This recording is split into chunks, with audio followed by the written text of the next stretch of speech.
A fome no mundo avançou durante a pandemia e alcançou mais de 800 milhões de pessoas em 2020.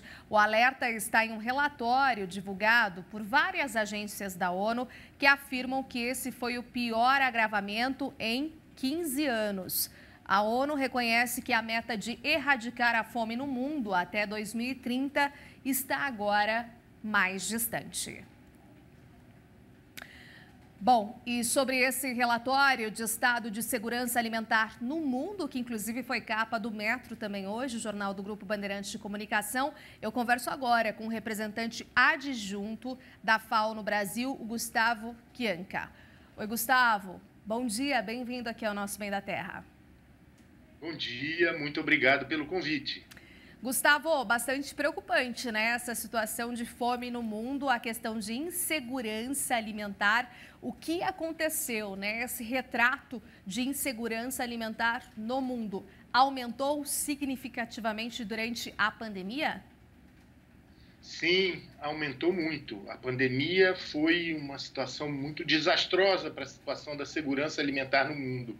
De 2020 para 2021, aumentou em 161 milhões de pessoas em situação de fome grave no mundo. O que significa isso? Essas 161 milhões a mais, o total são 811 milhões, saiu de 720 para 811 milhões. Esses 811 milhões, numa situação de fome grave, significa que eles não têm o que comer em alguns momentos do ano. Ou seja, passam o dia sem comer. Não tem segurança alimentar. Não tem como atingir o mínimo possível para sobreviver durante aquele dia. Então, é uma situação muito grave, que a pandemia aumentou ainda mais, não é? Com certeza, né, Gustavo? E esse agravamento, né? O que a gente pode colocar como papel do Brasil nessa pandemia, né? Como é que a gente pode vir a garantir aí um impacto positivo, né, frente à movimentação do nosso agronegócio e tudo que vem ocorrendo, né? Hoje já exportamos para mais de 200 nações, 200 países. Como é que vem o papel do Brasil nesse cenário, nessa leitura? O Brasil tem um papel muito importante em que garante alimentos e produção para muitos países que não conseguem produzir o suficiente para alimentar sua população. Então, o Brasil tem um papel muito importante na esfera internacional, no papel que ele tem de grande produtor de alimentos e exportador de alimentos, não é? Entretanto, o mundo está... a pandemia trouxe novas questões a serem colocadas para a agricultura, não é? Se fala da fome em 3C, não é? O que significa isso, os 3 Cs hoje da fome? Há 10 anos já se verificava uma queda constante, anual, do número de famintos no mundo. Esse relatório da FAO, que saiu com esse número de famintos, ele é anual, não é? E mostrava. Mas em 2014, 2005, esse número que sofreu uma queda importante, não é? Começou a parar de cair o número de pessoas com fome no mundo e até aumentar. E se foi verificado que nesse primeiro momento haviam 2 Cs, conflitos, principalmente nas regiões do norte da África, onde se assistiu aí, não é? Pessoas migrando, tentando sair das suas regiões. Esses conflitos trazem insegurança alimentar, trazem fome, não é? E outra, mudança do clima, não é? Também regiões que não conseguiam mais produzir por uma série de variabilidades ambientais que não permitiam mais a produção. Ou seja, tiravam pessoas do campo, produtores, para irem para as cidades, deixando de produzir alimentos. E a Covid veio com o terceiro C, que foi a Covid, não é? Que aumentou ainda mais essa problemática.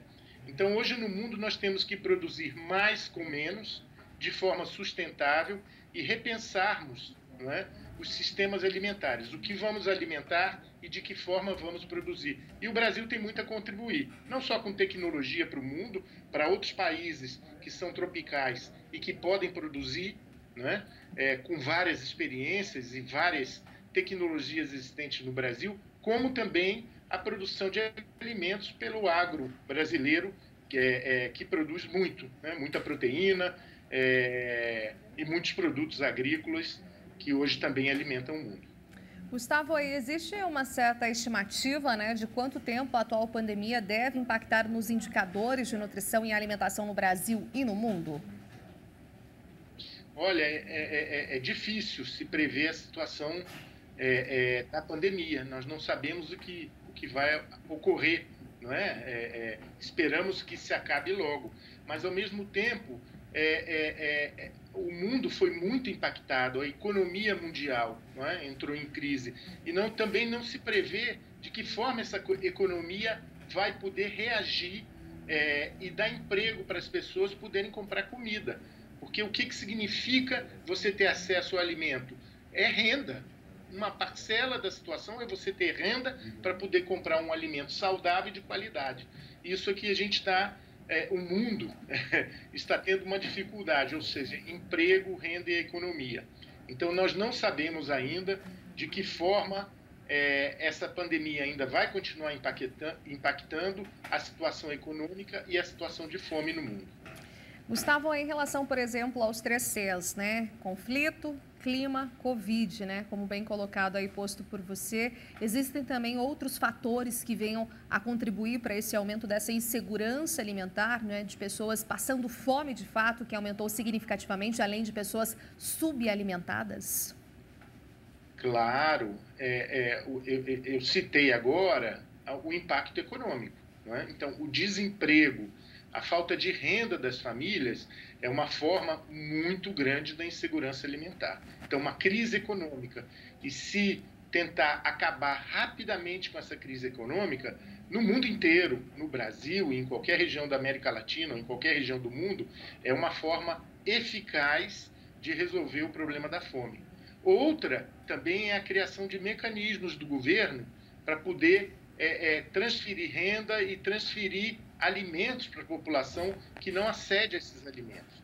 Então, a importância, como tem o exemplo no Brasil do Bolsa Família, o auxílio emergencial no momento de crise agora que estamos vivendo, a alimentação escolar, que mesmo as escolas fechadas, as escolas possam fornecer alimentos às pessoas que vão à escola, os alunos que estão matriculados, para pegarem aqueles alimentos que eles se alimentavam durante o dia. Isso é muito importante para se garantir também, nesse momento de crise brutal que estamos vivendo e emergencial, que não piore ainda mais a situação alimentar. Exatamente, né? Que você colocou agora. Pode continuar, pode continuar. Não, por favor. Uma outra questão importante, muito rápido, é o que a gente falou, não é? Os sistemas alimentares. Nós temos que repensar nossos sistemas alimentares, pensar também em se produzir cada vez mais próximo das cidades, se produzir, tentar os circuitos curtos de produção, alimentos mais frescos, tentar gerar economia no próprio local através da agricultura. Maravilha. O que eu queria destacar há pouco, né? Você citou bem esses programas de alimentação escolar, né? Como uma medida importante aí de combate à insegurança alimentar. Eu queria que você enfatizasse, nos trouxesse de fato, né? Que está dentro desse relatório, qual é o impacto positivo desses programas de alimentação escolar durante a pandemia, né? Que foi bem específico ali no anúncio desse relatório. Sim, é o que nós estamos dizendo. Por exemplo, se a gente pega especificamente o caso do Brasil, são 16 milhões de crianças, adolescentes e jovens que se alimentam na escola, né? Que tem ao mínimo uma refeição, mas às vezes 2 ou até 3 refeições durante o dia. Isso tem um impacto muito importante naquelas famílias que não têm renda para dar uma alimentação de qualidade aos seus filhos, aos seus jovens, aos seus adolescentes, que eles consigam se alimentar na escola. É um fator social muito importante. E isso teve um impacto importante quando o Brasil reduziu muito o seu número de pessoas com fome.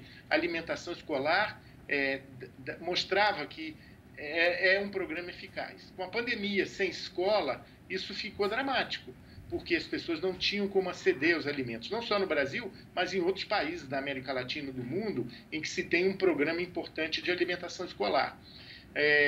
E nós vimos algumas experiências no Brasil, de estados, municípios e até o governo federal, de você poder fornecer, mesmo sem aula, os alimentos a essas crianças, esses jovens e esses adolescentes, a essas famílias que pudessem ir à escola recolher esses alimentos para que se alimentassem em casa. Então, são programas importantes e a FAO, no seu relatório, colocou como a importância disso nesse momento de crise, de se manter esses programas para que as pessoas, para reduzir o impacto da Covid na insegurança alimentar. Obrigada, Gustavo. Muito obrigada por trazer aqui detalhes desse relatório, né? Um dia, então, posterior a esse anúncio, que traz realmente essa fase mais preocupante de aumento aí de fome no mundo e de insegurança alimentar também. Muitíssimo obrigada e que o Brasil possa fazer e desempenhar um papel significativo, né, no combate a essa questão. Obrigada, um excelente dia. Muito obrigado.